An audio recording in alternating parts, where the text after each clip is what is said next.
There's news. Fox News alert: an unlawful assembly declared in Minneapolis after thousands of anti-ICE protesters hit the streets in response to the fatal shooting of Renee Good. The situation turning violent, with one group attempting to breach a hotel where they believed ICE agents are staying. Minneapolis surrounded that hotel because people believed the ICE agents who killed Alex Pretty were hiding inside it. Pretty was an ICU nurse, a U.S. citizen, and he was shot during an immigration operation while holding his phone and trying to help others. Video spread faster than official excuses. The medical examiner ruled the death a homicide. Federal officials defended the agents anyway. That refusal to take responsibility turned grief into fury and pushed the public into direct confrontation. Things turned violent and got pretty dicey. A large crowd of protesters and rioters surrounded a hotel where they believe immigration agents are staying here in Minneapolis. Our Garrett Tenney was on the scene last night. And don't act like this was a random, isolated thing. This was the second time in just weeks a U.S. citizen was killed by these federal immigration goons on the streets of Minneapolis. First Renee Good, now Pretty. That pattern doesn't look like enforcement. It looks like a parade of violence with badges. Lawmakers, city leaders, everyone from nurses' unions to community activists called it out. The governor himself demanded federal agents pull out, calling them untrained and dangerous. It's like handing a toddler a flamethrower and then acting surprised when the house burns down. 1,000 additional agents are on their way here to Minneapolis, scheduled to surge this city. There's already roughly about 2,000 federal agents that have already been here, so it's very clear that DHS is placing its focus on Minneapolis-St. Paul right now. So let's ask the obvious. Why would anyone think threatening or killing unarmed citizens is going to calm a city down? If Kristi Noem and the folks in D.C. thought this show of force was going to win hearts and minds, they must live in a bubble with no windows. People in Minnesota didn't gasp politely and started tea and crumpets hour. They hit the streets, angry, loud, united. That's because this wasn't just another headline. It was a moment of truth where ordinary folks saw federal power used against their neighbors. $1 million was raised in less than a day to support Pretty's family. Not as some bureaucratic gesture, but because this struck something deep in people's guts about justice and humanity. Amy, we are paying the price for your passivity in blood. We will show up and we will keep showing up to make our demands heard. We are demanding Amy Klobuchar vote against funding of ICE, and we don't want promises. Then came the hotel standoff, not because people woke up one day with a tourism brochure, but because the same agents who killed Pretty were still walking around like heroes, and the public wanted answers. Folks started chanting, banging on trash cans, spraying anti-ICE messages on hotel windows, demanding to know why these agents were still in their city. It didn't matter if any ICE agents were actually in that hotel.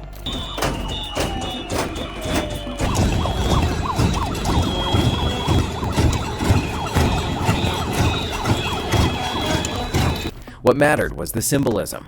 Why are armed agents being sheltered like royalty while the people they terrorized are out in the cold? This wasn't a hunt for a party. It was a hunt for accountability.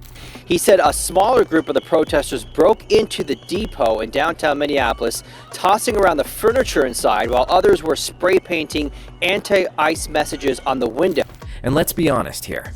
Watching thousands march through the streets, standing shoulder to shoulder in freezing weather, calling for justice, that's not chaos. That's courage. People aren't hunting cops out of blind rage.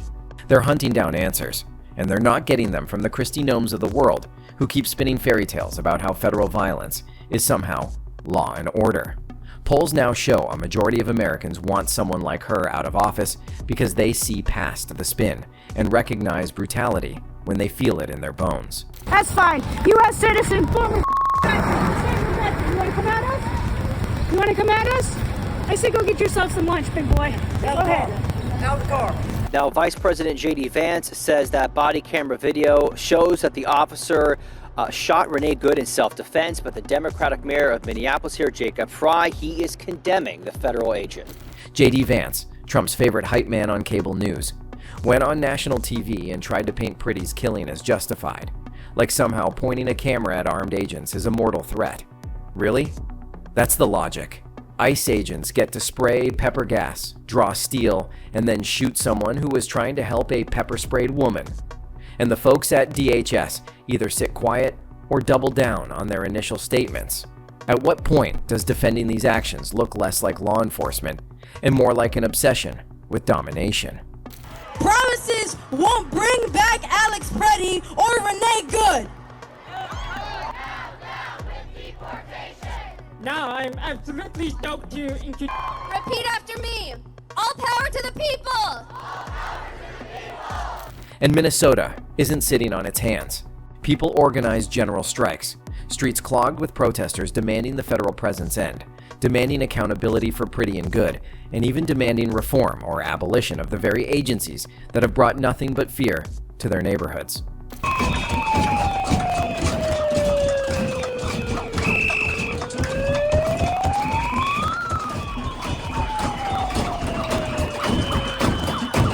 This is thousands of people saying, no more killings, no more invasions of our city, no more violence disguised as policy. That's why they showed up at that hotel. Not because they wanted a fist fight, but because no one else was giving them anything else. When the dust settles, or when the next press conference starts, remember this. The people of Minnesota didn't start this fight. They only picked up the torch when federal agents walked away from a killing and acted like it was business as usual. That's not leadership. That's a crisis. And if standing up to that is considered hunting federal agents, then hell, they're doing the right kind of hunting, the kind that demands justice and refuses to back down in the face of violence. And Border Patrol tells me the more immigration agents that are on the ground here, boots on the ground here, that frees up HSI investigators to investigate the ongoing fraud. That's the backdrop of all this, that fraud scandal that we've been reporting on. What happened after the hotel standoff is what really scared the people in charge. Minnesotans did not go home and cool off. They organized. They built rapid response networks. Neighbors watched streets. Phones stayed charged. Signal chats lit up every time unmarked SUVs showed up. Whistles, cameras, and crowds followed. This was not chaos. This was community defense. When the state stops protecting people, people learn to protect each other. That is not radical. That is instinct. As ICE continues its reign of terror in our community, it has been outrageous to see the lack of action that has come from our leaders. You keep hearing officials call this a mob or a riot, but look closer. These were nurses, teachers, veterans, parents, and small business owners. People who knew exactly what ICE had been doing in their neighborhoods for weeks. Warrantless stops, masked agents, citizens detained and released only after face scans proved their identity. Indigenous families stopped and assaulted. Veterans dragged out of cars. This is why people started hunting information about where agents were staying. Accountability does not arrive by politely waiting. We have lost friends, mothers, fathers, students, nurses, beloved members of our community, and this has not been enough for them to show up. Not with their words, but with their actions. And how did ICE respond? With intimidation, with kettling, with threats of chemical agents, with mass arrests. 26 people arrested outside one hotel in a single night. Press shoved back. Protesters boxed in. Police lines tightened. The message was clear. Stay quiet or get hurt. That kind of response tells you everything. If your actions are lawful and justified, you do not need to crush witnesses. You do not need to silence cameras. You do not need to surround people like an occupying army. The protesters were playing instruments, banging drums, and blowing whistles to prevent immigration agents from sleeping or getting rest. Our Fox affiliate reports police declared an unlawful assembly sometime around the 10 o'clock hour. This is where Kristi Noem and J.D. Vance lose the plot completely. They keep talking about order while spreading disorder. They talk about safety while defending agents who kill citizens and disappear people. They talk about law while excusing agents who ignore warrants and due process. How does that make sense? How does flooding a city with thousands of armed federal agents make anyone safer after 2 high-profile deaths? It does not. It just creates fear and resistance. When immigrants are under attack, what do we do? Stand up, fight back! When immigrants... But our chains. Repeat after me. We have nothing. ICE will be beat! ICE will be beat! And yet, the people of Minnesota did not fold. Businesses on Lake Street shut their doors not out of fear of protesters, but fear of IC. Schools went remote not because parents were scared of neighbors, but because federal escalation made daily life impossible. That is the real cost of this crackdown. Families disrupted, communities frozen, economies stalled. And still, officials pretend this is about criminals when the damage lands on everyone else. Of our neighbors, including children. We are here today as schools are empty and students are scared to leave their homes. What you are watching now is something bigger than a single city. This is a line being drawn. When federal power becomes violent, secretive, and unaccountable, people respond, not with silence, not with trust, with resistance, with organizing, with eyes everywhere. The hotel protests were not the end of the story. They were the warning shot.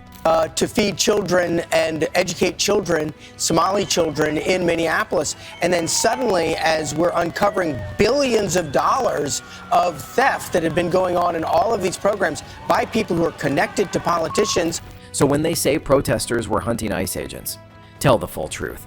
People were hunting for answers. They were hunting accountability. They were hunting a system that keeps killing and expects applause. Minnesota stood up because it had to.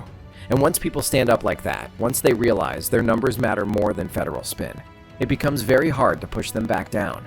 This is not going away. Not with arrests, not with troops on standby, not with cable news talking points. The people of Minnesota have decided they will not be quiet witnesses to state violence. They have decided that if officials refuse to police themselves, the public will apply pressure instead. And that decision has already changed everything.